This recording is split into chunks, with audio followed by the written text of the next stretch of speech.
Hi, and welcome to another episode of Money Talk. Today, we're going to school. We're going to school with my special guest. We've been talking about how we help other people. We're going to talk about your kids today. How about that? I said we are going to go to school. So, we have got a great program today. And my special guest, Coach Chuck Bernard. So, I have two requests right now. And one of them is share and like and subscribe to this channel. Don't keep it to yourself, share it with other people. And the second is stay right there and stay tuned. Don't go away. I'll be right back. Linda gave me the courage, the confidence to move forward. And after I was finished with Linda Kaye's training, I was at the next level. It's Linda Kaye. When you trust that piece of you that says, I got something to give, I have something to say, you know you've got something to do. Get on your feet, shake your hands in the air. Welcome to the stage, Linda Kaye.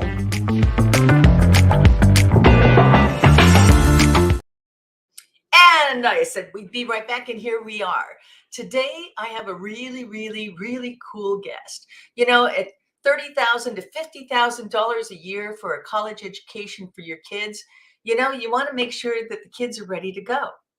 Well, we've got a mindset coach that's going to join us today, and his name is Coach Chuck Bernard. Welcome to the stage, Chuck. Well, thank you for having me, Linda. I really appreciate being here. Yo, you're so very welcome. I'm excited to have you here. I think you had another screen up behind you. You might have changed something on your setting, because I have a green screen now. So bring that back, because that was really cool looking. Yeah, I don't know. Let me see if I can figure out what happened there. We love it. And the fact that we are not perfect, the fact that we are flawed in some way makes us human, doesn't it? So while we're futzing around with that, Chuck, tell me, why did they call you Choke? Why did they call? There you go. That's what I wanted to see. There you go. Right. All right. Now don't touch those dials. Yeah. Why did they call you Coach Chuck? Well, for years working with teenage athletes, it's coach was always, rather than Mr. Barnard or Mr. what have you, coach. And Mr. What have you? It just, Mr. Cellophane. yeah, it just kind of stuck, and it went on to when I started even doing more life coaching type stuff and things like that too. That just kind of became my moniker, Coach Chuck. Well, I do like it, and it suits you well. It really does. Now, I mentioned at the top of the show, the average tuition is $30,000 for a state university. A private university is going to go upwards of $50,000. And we're seeing kids drop out of college, or being so lack of focus, lack of a lot of things, maybe even confidence about what they're doing, where they're going, why they're even there. And you really start to talk and work with the teens before they get there. Tell me how important that is. Oh, it's crucial. The mindset really is what drives your confidence. It's going to be what drives your leadership skills, all those kind of intangibles that come through in your performance, the things you believe about yourself, the labels you accept as being true about who you are. And so sadly, so many kids begin to view themselves in negative light, particularly through the adolescent years. Parents, we hear it at times, that negative self-talk, or just, putting yourself down a little bit. And it really, if it's not begun to be corrected, for lack of a better term, it can manifest itself. There's a statistic out there that says that for every negative you hear or say about yourself, you need to have 3 to 5 positives to kind of counteract that. And in an attention deficit society, where we're doing everything we can to try to get attention, how does this play out with your athletes? How does this play out with a champion mindset versus, we see in adolescence, kids are cruel. Kids are really crappy to each other. And I've seen athletes like slam each other, and, there isn't this great respect going on. coach. No, So no. how do you get past all that chatter and that nonsense and that locker room talk? Because part of that bravado is also part of their brilliance, right? Yeah, yeah. So really, there's kind of like a five-stage process we take kids through in beginning to shift or really be prepared to train a more positive mindset or mindset of a champion. And those five stages are the first one is we've got to get them in a place where they are going to take responsibility. And by that, we mean take responsibility for their time, for the labels that they give themselves or accept from others, for the beliefs that they have, essentially for the memories that they have. And Now hold once on we there, kind of get Chuck, them in because you just said something really important. yeah. Kids don't start out in life with their own belief sets, right? They get those belief systems from their parents. So, what are some of those things what are some of the issues that you're dealing with that you've got to help that student or the parents realize they're going in the wrong direction? We need to turn you this way, go right, not go left. Tell me what happens and how the behavior shows up when the parents are reaching out to you going, "Oh my God, I don't know what to do with him or her." Yeah, well, let me kind of illustrate that with one simple story of a young man who I'll call him Andy, and he was not he was kind of an awkward kid, didn't really fit in, but he had developed this belief that he wasn't good in school, and it kind of got reinforced a little bit by, a few bad test grades here and there. And the one particular area was math, and it spread out into the others. But it took us a little while to get him into a place where he was ready to kind of let go of that belief. Working in a school setting, didn't have all those tools that I have in a private setting. But once we broke that belief down, he went from he was testing at the bottom 10th percent of math scores for his peers, for his age group, when he started working with him. And within a year, he tested at 50%, so solidly average. And this was in math, but it spilled over into all his other classes. He went from being 2 grade levels behind in math to being right on grade level. And again, that confidence transmuted itself into other academic classes. But he also began to then compete in track and field. He found a sport that he wanted to try out, and he ended up competing in track and field for all 4 years he was in high school. And that led to more social engagement and more friendships. So that one little belief just mushroomed into all kinds of different areas of his life. Chuck, I know that we can, and I know I can. So I'm going to speak personally for myself. I know when I was in high school, as a musician, we're pretty, we're loners because nobody practices for you. And I think that in many ways in sports, there's still that individual uh, work that we have to do on ourselves as an athlete. They need to work and practice and build the stamina and the strength and the muscle and all the other things before they even get to the team, and now they've got to work as team. But I can tell you that when I was and for me in high school back in the day, it was 3 year high school. It was not 4 year as it is today. But and I was in the 10th grade and I was in the dummy class in history. And I love history. I love stories, right? But I was in the average class and I tested in a lot of different ways. But I know that when I was asked to step into a core class, the core classes were for the elite, for the bright, the best and the brightest is what they called them. And I don't even know how I got in there, but I know that I was spending time ditching. I was spending time on everything else in the 10th grade. But by the time I had gotten put into this course, I'm now in I'm actively pursuing education on a whole different level. It changed who I was. It changed my trajectory, in fact, because had I stayed where I was, I knew that, there were lots of great bad examples that I could follow. And having been put in a course where I'm expected to rise to the occasion, I actually had that myself. I'm going to rise to the occasion myself. And I was able to work on the yearbook. I was able to do a lot more things. What kind of expectations do we have on kids today? This was decades ago for me. So the pressure must be enormous for kids today to measure up, to fit in, to in so many other ways that are different than we did before. They've got social media telling them, they've got their friends telling them, they've got their parents telling them. Where do you start when you start working with these kids? Is it in the value or is it in the mindset?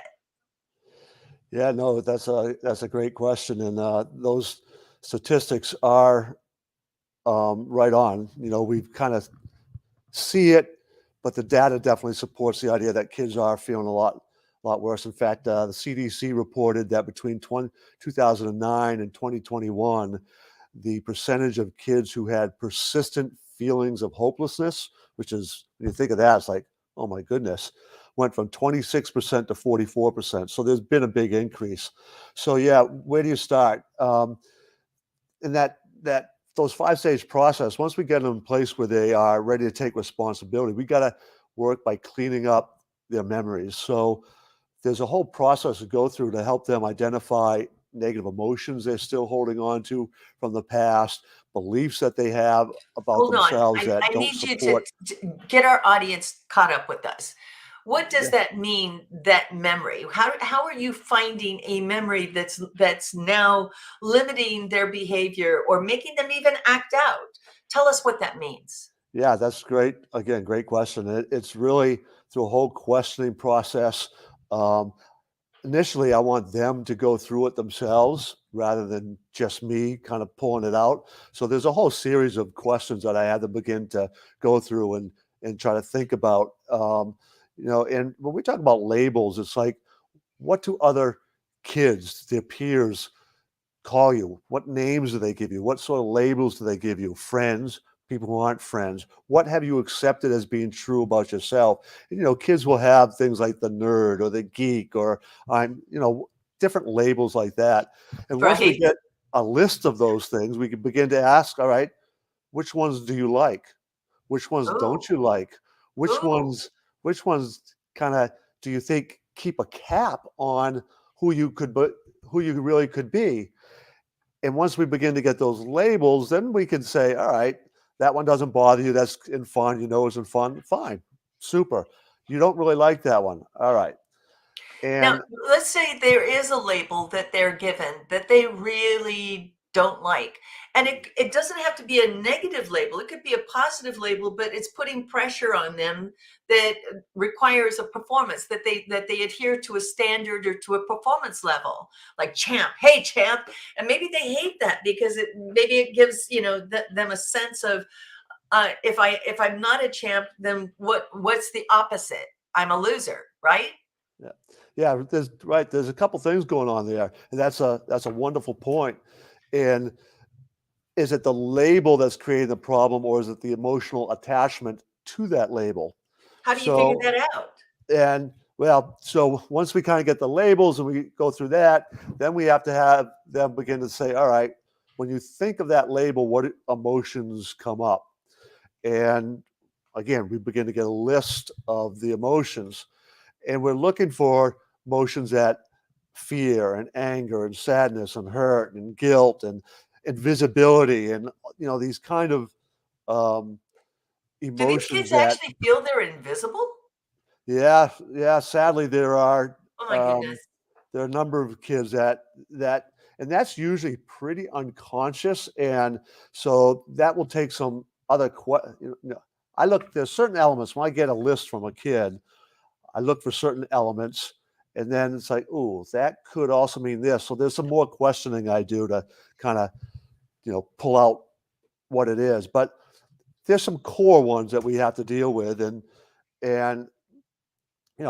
by watching a video of me or in person with private coaching, I can then lead them through a process where the emotion goes away. The memory's there, right? So they have a memory of when this label got given to them, and that memory stays, but they're able to let go of the emotion, and it just kind of it's Now, neutral.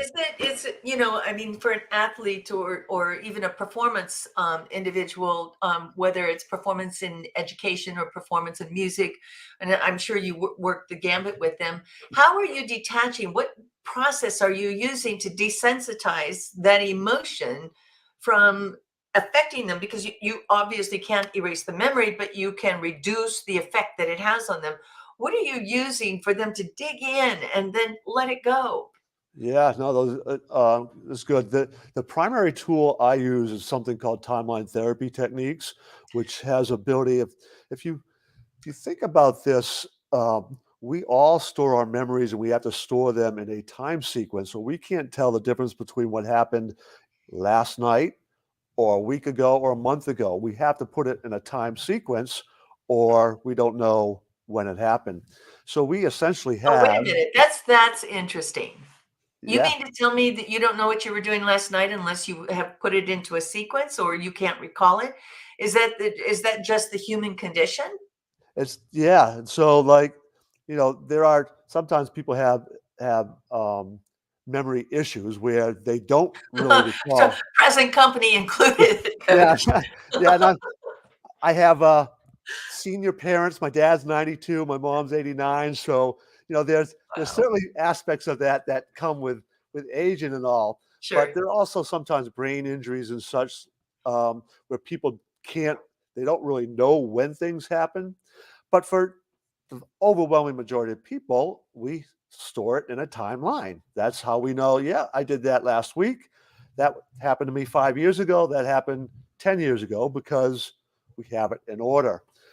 And if you think about it logically, essentially what the process does is we get you back before the root cause event. And what I mean by that is inevitably when we are young, typically you see things between the ages of 0 7, something happens and your brain kind of says, "Oh, you're going to need to deal with that later. You aren't old enough to deal with it." It can be a very simple little emotion, but Like a rejection, like yeah, mom told you no. exactly. Like, in school, you got in trouble for something that you didn't do, and it just kind of You got overwhelms blamed you. for it Yeah, and you didn't uh, do it. I'll give you a perfect example of my son when he was younger than 2. He was a little over 1. Walking, but we're at camp.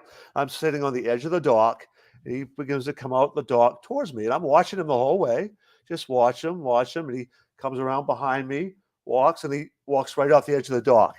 Well, I immediately pick him right up, but that instant where he went underwater, it took him quite a little while before he was comfortable going in the water. So Sure. when he got a So little so older, it was a traumatic event for him.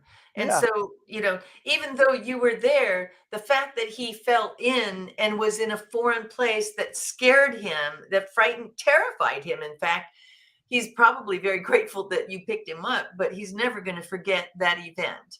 And right, I and had I to can tell we had you, yeah, that we had to address that when he got older, and when he was correct. old enough, and we had to address that because it was preventing him from really enjoying the water. And now, he's a young man and has had no issues with water for a long time. But and when I began to see him have issues with water, I'm like, oh, I I know what happened. But And he had to get to a Coach, certain you were lucky that you saw it and you saw him acting out.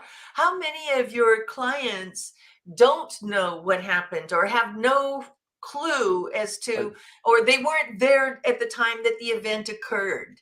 Could have been yeah, a babysitter that dropped something on them, and it could be any number of things that you weren't there to witness. But how fortunate you were that you saw it in your sons.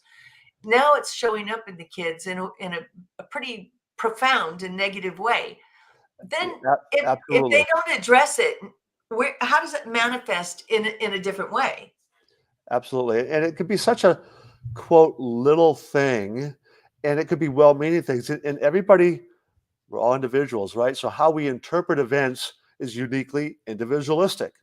And there are times like I have a workshop that I give to parents and teachers in schools and all, about how they can structure their language, and to kind of watch that. And perfect example of this was worked with a baseball player who was in college. He had just finished his sophomore year in college, and he projected as a confident young man. He had some really he was a pitcher, and he was really quite good. He was at a small Division III school, but as his coach said to me, he's got Division I talent. He just doesn't know it.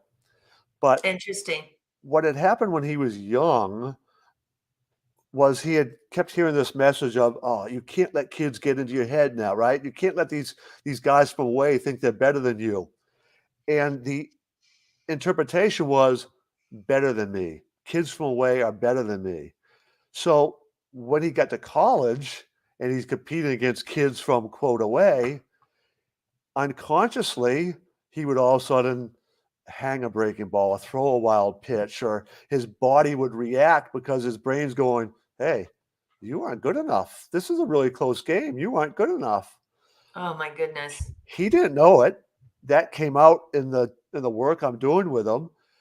And once we got rid of that, and as he says, and I have him on video many years later, where he's like, I finally had somebody who believed in me. What he doesn't remember was that in that moment in college, he didn't realize he didn't really believe in himself. It was unconscious. Once that was gone, the last 2 years of college, he didn't lose a game, and he got a chance to play minor league baseball for 3 years. And it Wow. was all from that little belief, from hearing some people say, you can't let people get in your head, and you can't let people think they're better than you. That's a positive message, but it was interpreted as they are better than you. Right. So little things like that can have a profound impact over time. And I'm thinking of this now. You must be working with kids that also have to develop that mindset of a champion, because part of this belief system, which may the parents weren't necessarily athletes or scholars or areas where the kids are excelling. As a parent myself, I know that the most important thing for me as a parent was to make sure my daughter got a great education, and that she lived in a community that would be conducive to what I knew she would be able to live her life as, and just opening up all of these experiences. And that's what we do as parents. I mean, sure, my daughter would have been completely happy to eat mac and cheese for breakfast, lunch, and dinner for all of her school career. But I knew that if I was going to do something that would help her develop, give her the kind of life that she wanted to have herself, I needed to provide the environment for her. And that's what you're talking about. You're talking about environmental things where the parents, have either wittingly or unwittingly instilled certain skills or limitations in those kids' mindset that they don't really know where that came from, because they're not dealing with their own. Isn't it kind of natural for a parent to go, well, I was all screwed up, so let me screw up my kid too? Yeah, yeah. So there's so many factors going on, and none of us. There's no such thing as a perfect parent, right? Because we have Well, our own. except for present company, of course. Yeah, and I'm only kidding. we try to do the best, but the best thing we can do with the child, and I've got 4 kids of my own, so I went through moments, I went through some of those challenging times that we all go through. But what we want to hopefully help them do, and this kind of goes on those next stages of that mindset training, is something I refer to as applying heat in their life. That's habit, emotion, attitude training. So we Oh, want. wait a minute. Say that one Yeah, slowly. sure. Applying heat, habit, emotion, attitude training. So we want them to develop some good habits around being able to manage their emotions, which helps direct their attitude, and it requires regular training. It's not something you just do in a weekend and, oh, I've got these skills now. It's constant. I mean, I'm 60 years old and I'm still got my routines and my rituals about trying to manage those emotions. Things go wrong, things happen, somebody says something, somebody, and you kind of, you see, you got to have a way and habits about managing those, or they can fester and just, when you hold on to them, it's not healthy on many regards. You can't perform as well, whether it's athletically, academically, professionally, what have you. So there's a whole. And before you leave that topic, it isn't just kids that have this issue. In my business, in my profession, coach, it's one of the things that I deal with because I teach sales, or the process of sales. And one of the most important issues that I deal with my clients is the concept of rejection. And rejection is when somebody says no to you, right? I don't care what it is, and it can feel personal. And there there is this mindset, since we're talking about mindset, that says, I'm not motivated to do those calls anymore. I'm not because they're just going to say no to me. What you're doing with the kids at this age is teaching them and giving them a skill set that they wouldn't have otherwise. And they don't have to act out or find a coach as crazy as me going, no, here are your 10 steps. You're doing things with kids that are helping them make better decisions, because the alternative is the acting out, like as you just said, the emotional attitude. They miss a swing, and now they've got that, whatever that story is that they've been telling themselves. How are you dealing in that story mindset? Yeah. So, the whole idea behind that um, introductory level training that we are kind of talking about here is kind of learning to become your own life coach, right? So there are those skills those that you can begin to apply. There's some tools that are very powerful that you want to have those tools become part of your habit, and ultimately those habits become rituals. That's kind of that last stage I talk about. And ritual, the difference I define a ritual from a routine is like when we get up in the morning, we all have routines. We have routine before we go to bed, but we don't really think about what's going into those. And there's some things that you should really be doing in the morning to prepare for your day. You prepare for your day with in your body, in your mind, in your spirit. And at the end of the day, you're kind of preparing for a good night's sleep so you can let go of things, so you can rest, recover. And that involves some learning and letting go and processing what went on. And those are two crucial habits that we want young people to develop. So, particularly if you think in high school or any age, really, any age, we could use those skills. But if somebody's getting ready to go into college, they are really, well, 76% of high school students report feeling high anxiety around the college application process and the whole college, trying to get ready and those next steps. Whether you go to college or not, when you graduate high school, that is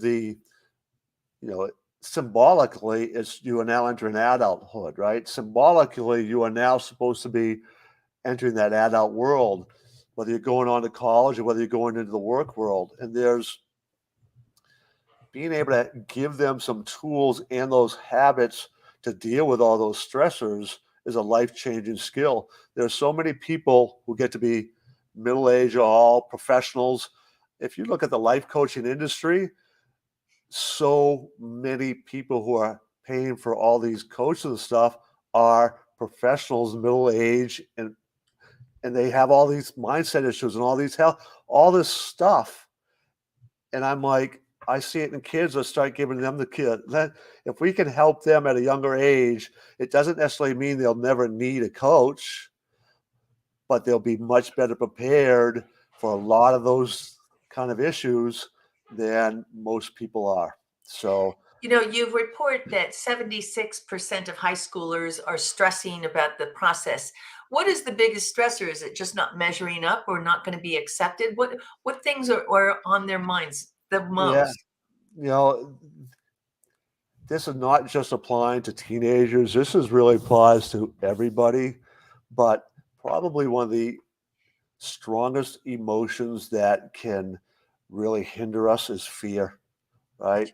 Of course. Um, we are fear of failure. We're fear of succeeding. We are afraid of being singled out. We're afraid. I mean, there's so many different avenues of fear. Um, I've had to deal with fear in life, What? fear of You afraid of speaking, something? fear of Come on now, rejection, fear coach. of, yeah. I mean, that's like it's probably one of the most normal things, but it can cripple us. Well, and it And also can tell us that the outcome is going to be different than it actually is, right? And what comes to mind, I heard a story at Temple several weeks ago, and the rabbi was talking about a guy that is driving his car. He's in a foreign country, and he gives him a name and a character, and so on and so forth. But he is in this remote area of the country, and he has a flat tire. Now he has a spare tire, but he doesn't have a jack. So he says, okay, I'm stuck out here in the middle of nowhere. I need to reach out to somebody. I need some help. I can't do this by myself, right? He's not afraid to make the change on the tire, but he is afraid that the jack is something that he's missing, right? And we could all be missing something, and we've got to ask for it. So now we're afraid to ask for it. We're afraid to ask for the help.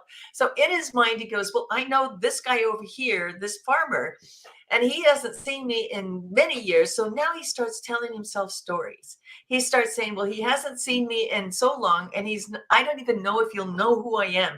I don't even know if he'll recognize me. A little bit later on, he's now thinking about, well, if I'm gonna borrow something, I'm gonna owe something to him. And every time I see him, I'm gonna owe something to him, and I'm gonna have to be beholden. And he starts working himself up, and he's so flustered and frustrated that by the time he gets to the guy's door and he knocks on the door, and the man answers the door, and he says, hi. And before he can even say anything, the man that needs the jack says, and I don't even need your jack anyway. He's like, right? We tell ourselves these crazy stories because we're so afraid of something. What are we afraid of? yeah, absolutely. It's there's a great book, The Atlas of the Heart, that talks about all kinds of the emotional experience of humans, and it like when I talk about clearing memories and clearing and letting go of past emotions, what we what we're doing is because we store those emotions in our body, right? So like fear usually, well, all of them will have a root cause that typically is before the age of 7. All we're kind of doing is breaking that chain, that gestalt of these emotions, so that when we experience it in the future, it's easier to let go of because there's not this whole long line of these emotions to hold on to. It does not mean we're never going to experience these emotions again. That's not it at all. It's like we have these negative emotions for a purpose, and we need to understand what they're trying to tell us. And that's part of, again, that those habits that we want to build into, that reflective habit at the end of the day. It's like when I have experienced, anger over the course of the day about something that's happened, I need to be able to, all right, what is the lesson that I need to take from this so I can then begin to let the emotion go, but hold on to the lesson. Um, so that's part of that habit thing, right? The emotions are always going to be Are there. you talking about, they got angry because they didn't do something, and now in their training, maybe the coach was training them in a different way that they were resistant to, and they're angry about it? Or, you know, I don't know how many emotions are experienced by teenagers, and it can be very confusing for them what emotion they're actually having. So at the end of the day, which is this new routine that you're putting and instilling in them, are they understanding that which you've just told them? This is an emotion, this is the root cause of it, this is what it looks like, so they can look at it and shake it off. Yeah, what's fascinating when going through the process is we really try to get people to a place where they are trusting their intuition some. So like what's the lesson you think you need to learn and what pops into your head, what that word is, trust that intuition. That's part of your unconscious mind saying, this was it. This was the lesson that you need to learn. And you might not consciously see the connection. That's okay. You got to learn to trust that intuition, because anger, well, all the emotions, but we were talking about anger. There can be a lot of different reasons for that anger. Anger can stem from fear. Anger, you can have a justified anger. There is good anger. Like, you can be angry about an injustice you've perceived or been done, and that's okay. You don't want to hold on to that anger. You want to be able to take the lesson and transmute that anger into maybe motivation to do something, or, a positive thing. But there, whether it's fear or anger or hurt or guilt or any of the others, there is a positive lesson that is. And, it's a lot of it's trust in your intuition. And when you ask yourself, all right, what is that lesson? I don't see it. We usually, by asking the question, will generate some responses in that little voice in our heads.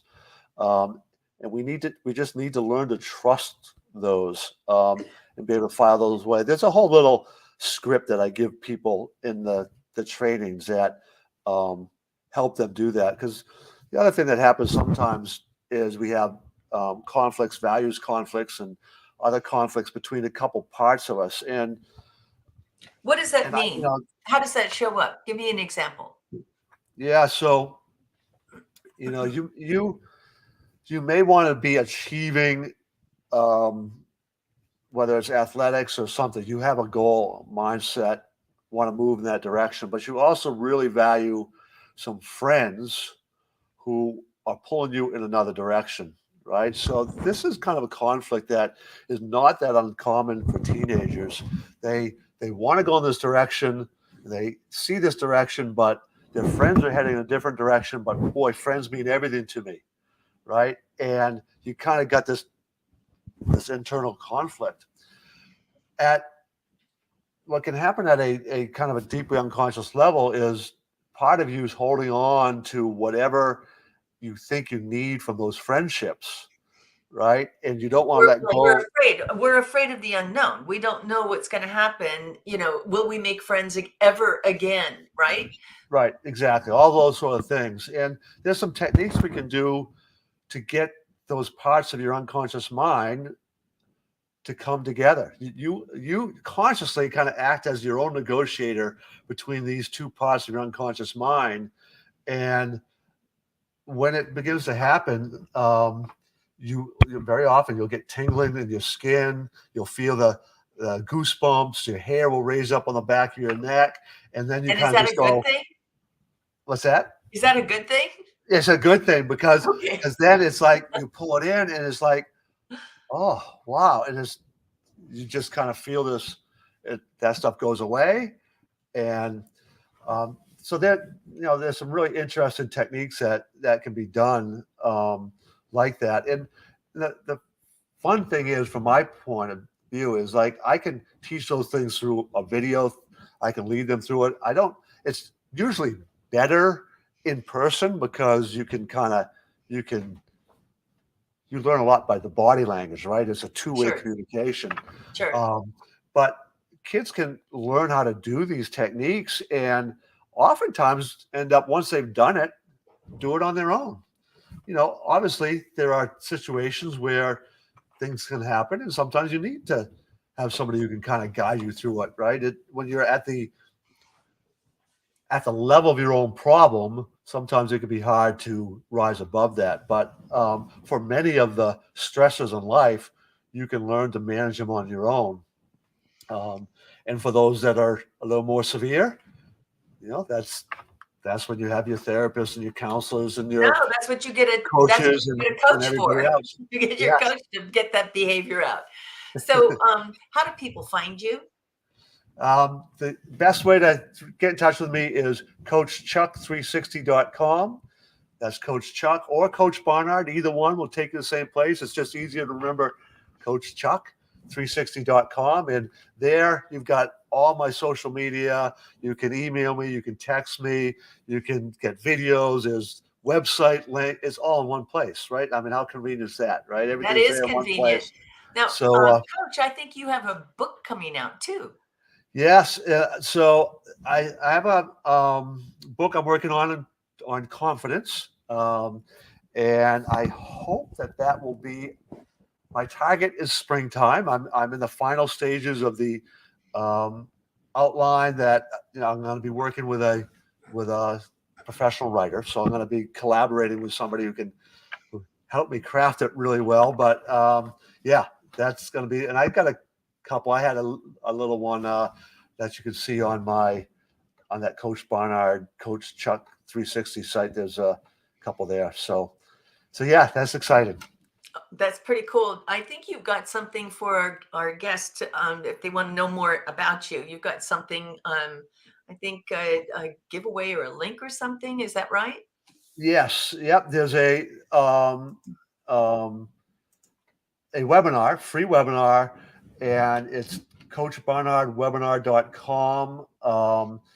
And you can also access that from my Success Institute's website, but it's essentially, it is a webinar on how to use your language as a parent or educator to, one, you can learn how to use it so you can interrupt in these very short 10, 15-second coaching, teaching, parenting moments when you see your kids kind of stuck, by asking the right question.